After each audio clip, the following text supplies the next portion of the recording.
Good morning, students. Today we have to read from page number 60, lesson 3rd, an empire across 3 continents. Last paragraph, next to the emperor and the senate.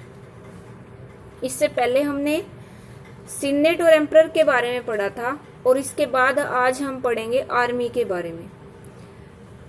जो emperor था, emperor के बारे में हमने पढ़ा था कि Augustus ने 27 BCE में, ईस्वी पूर्व में राज्य स्थापित किया था रोम में, और उसके साम्राज्य को प्रिंसिपेट कहा जाता था। प्रिंसिपेट का मतलब होता है मुख्य साम्राज्य, और यही सत्ता का एक वास्तविक स्रोत था, पर इसको प्रमुख नागरिक कहा जाता था एम्परर को। और सीनेट के बारे में हमने पढ़ा था कि जो सीनेट थी वो ऐसे सदस्य थे उसके अंदर जो अमीर वर्ग के लोग थे, उनके अमीर लोगों से ही ये संस्था बनी हुई थी और गणतंत्र के रूप में ये रोम पे शासन करती थी, रिपब्लिक के रूप में। और इस सीनेट का राजा के ऊपर बहुत प्रभाव था। राजा के अच्छे संबंध होते थे सीनेट से, तभी जो शासन था वो अच्छी तरह से चलता था, नहीं तो उस सम्राट को बुरा माना जाता था जो सीनेट के साथ जिसका व्यवहार अच्छा नहीं होता था। ये सब हमने पढ़ा था। इसके बाद next to the emperor and senate, senate और एम्परर के बाद the other key institution of imperial rule was the army. जो इस साम्राज्यवादी शासन का एक और जो विशेषता थी वो थी आर्मी। अब यहाँ पे 3 विशेषताएं हो गई इस इंपीरियल रूल की, एक एम्परर, एक सीनेट और एक आर्मी। तो हम आर्मी के बारे में पढ़ेंगे। Unlike the army of its rival in the Persian empire, ये भी हमने पढ़ा था कि बार बार पर्शियन एम्पायर के साथ इसका कंपैरिजन होगा, क्योंकि यही 2 बड़े बड़े एम्पायर थे उस टाइम में, एक रोमन एम्पायर और एक पर्शियन यानी कि ईरानी। तो इस ईरान के साम्राज्य के अंदर जो इसका शत्रु था, राइवल था, उसकी आर्मी के विपरीत जो कि कॉन्स्क्रिप्टेड थी, बहुत इंपॉर्टेंट वर्ड है कॉन्स्क्रिप्टेड। इसका मीनिंग होता है बलात्। बलात् मतलब बलपूर्वक, एक ऐसी सेना जिसको बलपूर्वक बनाया गया हो या जिसको बलपूर्वक जो सैनिक थे उनको उसमें भर्ती किया गया हो। तो ईरान के पास कॉन्स्क्रिप्टेड मीन्स बलपूर्वक भर्ती किए गए सैनिक थे, जबकि रोमन में क्या थे, had a paid professional army. Roman के पास पेड होता है जिसको वेतन दिया जाता है, प्रोफेशनल व्यवसायिक, वेतन भोगी व्यावसायिक सेना थी रोम के पास। Where soldiers had to put in a minimum of 25 years of service, जहां सैनिकों को कम से कम 25 साल की अपनी सेवा देनी होती थी सेना में। इंडीड, वास्तव में the existence of a paid army was a distinctive feature of the Roman empire.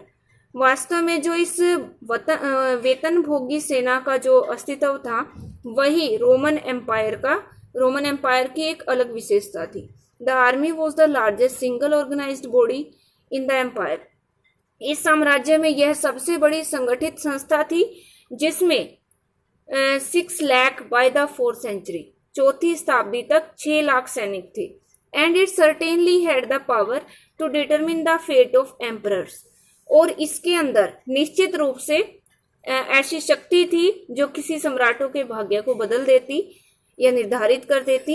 The soldiers would constantly agitate for better wages and service conditions, और जो सैनिक थे इस सेना में वो लगातार कॉन्स्टेंटली मीन्स एजिटेट करते थे, विरोध या आंदोलन करते थे बेटर वेजेस के लिए, बेहतर वेतन के लिए और अच्छी सर्विस कंडीशन के लिए, या सेवा जो अवस्थाएं होती हैं उनके लिए, ये लगातार वे एजिटेशन करते रहते थे।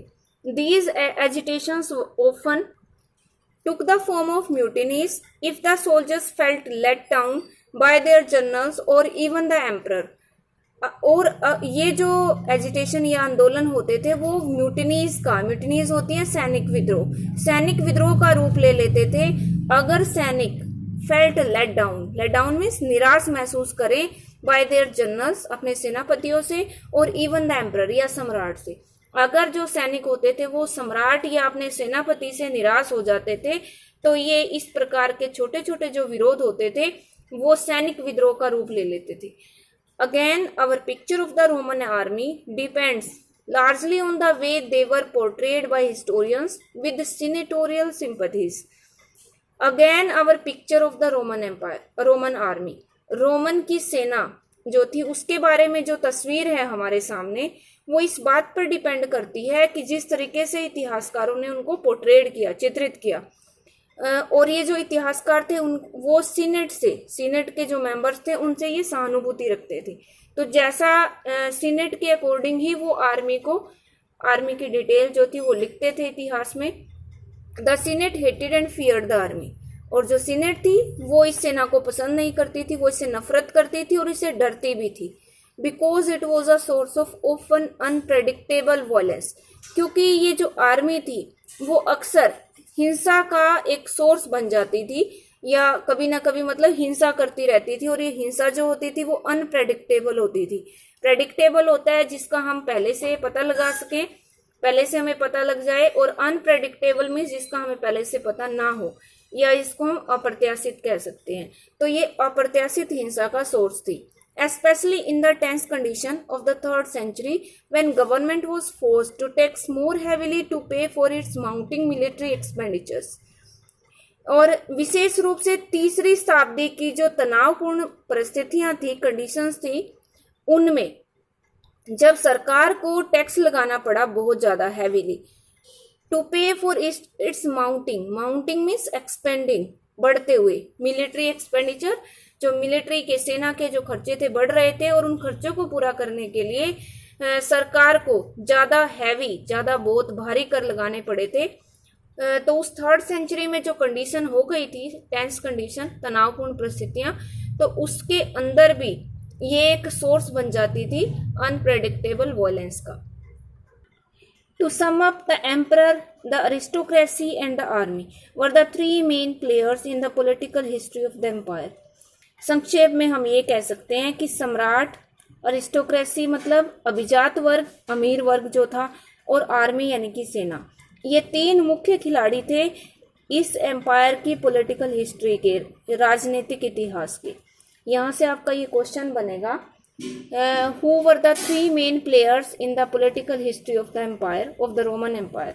ये आपका लॉन्ग क्वेश्चन बनेगा 6 मार्क्स का, कि जो रोमन एम्पायर था उसके 3 मुख्य राजनीतिक इतिहास के खिलाड़ी कौन थे।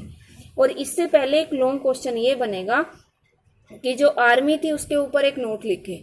तो आर्मी के लिए भी आपको एक 6 मार्क्स का लॉन्ग क्वेश्चन, अभी जो पैराग्राफ हमने कंप्लीट किया है वो पूरा पैराग्राफ उसका आंसर होगा।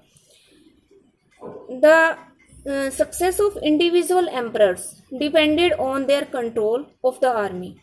और जो सफलता थी व्यक्तिगत रूप से किसी भी सम्राट की, वो इस बात पे डिपेंड थी कि आर्मी के ऊपर उसका कितना कंट्रोल है। And when the armies were divided, और जब सेनाएं बढ़ जाती थी, the result usually was civil war. तो इसका जो रिजल्ट होता था वो सामान्य तौर पर गृह युद्ध होता था। ये भी एक शॉर्ट क्वेश्चन बनेगा कि गृह युद्ध क्या होता है, व्हाट वाज सिविल वॉर।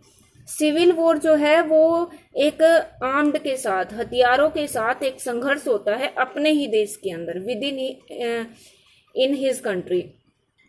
और इसके अंदर सरकार के खिलाफ जो सेना है या फिर जो लोग हैं अपनी सरकार के खिलाफ संघर्ष करते हैं। Except for one notorious year 69 CE when 4 emperors mounted the throne in quick succession, the first 2 centuries were on the whole free from civil war। एक साल को छोड़कर, जो कि 69 CE, यहाँ पे CE लिखा हुआ है यानी कि ईस्वी, ईसा का जब जन्म हुआ उससे 69 ईयर्स बाद, जब 4 जो एम्परर थे वो गद्दी पर बैठे, और इसमें जो पहली 2 शताब्दियां थी वो पूरी तरह से सिविल वॉर से फ्री रही, आजाद रही। यानी कि इस पूरे टाइम में 2 शताब्दियों में, 200 सालों में, फर्स्ट 200 ईयर्स, इनमें कोई भी सिविल वॉर नहीं हुआ। And in this sense relatively stable, और इस सेंस से देखा जाए तो ये जो पीरियड था वो स्टेबल था, यानी कि स्थिर था, शांति का टाइम था। Succession to the throne was based as far as possible on family descent, और जहां पर गद्दी के मिलने का जो एक तरह से हम ये देख सकते हैं कि जो गद्दी का सक्सेशन था, गद्दी का मिलना, वो फैमिली डिसेंट पर आधारित था। फैमिली डिसेंट होता है वंश क्रम पर आधारित था, आइदर नेचुरल और एडॉप्टेड, चाहे वो राजा का नेचुरल सन हो या यानी कि अपना खुद का बेटा हो, या एडॉप्टेड हो, गोद लिया या दत्तक पुत्र। And even the army was strongly wedded to this principle, और जो आर्मी थी वो भी वेडेड का मतलब होता है उसको मानना, वो भी बहुत मजबूती से या कठोरता से इस सिद्धांत का पालन करती थी या मानती थी।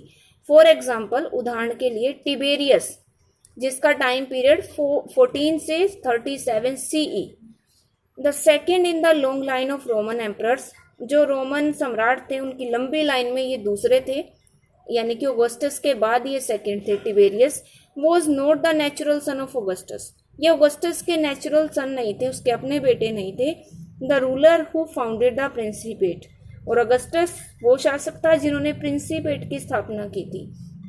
प्रिंसेप्स कहा जाता था उनको, जिसका मतलब होता है प्रमुख नागरिक। But Augustus adopted him to ensure a smooth transition, पर ऑगस्टस ने उनको एडॉप्ट किया था, गोद लिया था, ताकि एक सहज परिवर्तन हो सके सत्ता में। जो उनकी राजगद्दी है उसका जो नियम है, शासन है, उसमें थोड़ा सा ट्रांजिशन हो, परिवर्तन हो। तो यहाँ आपको आज के होमवर्क के लिए 2 लॉन्ग क्वेश्चन लर्न करने हैं, और आप इसके जो आंसर है यहीं से ही इसमें से आप राइट डाउन करोगे। फर्स्ट क्वेश्चन आपका होगा, briefly describe the role of the army in the early Roman empire, शुरुआती रोमन साम्राज्य में सेना की भूमिका क्या थी उसका वर्णन करना है। 2 पैराग्राफ हमने पढ़े, तो फर्स्ट पैराग्राफ जो है वो इसका आंसर होगा, और सेकंड पैराग्राफ में हमने जो पढ़ा उसमें हमने पढ़ा कि 3 मेन प्लेयर कौन थे। तो इसमें क्वेश्चन बनेगा, who were the 3 main players in the political history of the Roman empire. इनके बारे में आपको डिस्क्राइब करना है कि रोमन एम्पायर में पॉलिटिकल हिस्ट्री के 3 मुख्य खिलाड़ी कौन थे। तो ये पूरा पैराग्राफ जो अभी हमने पढ़ा ये इसका आंसर होगा, और ये 2 क्वेश्चंस आपको लर्न करने हैं।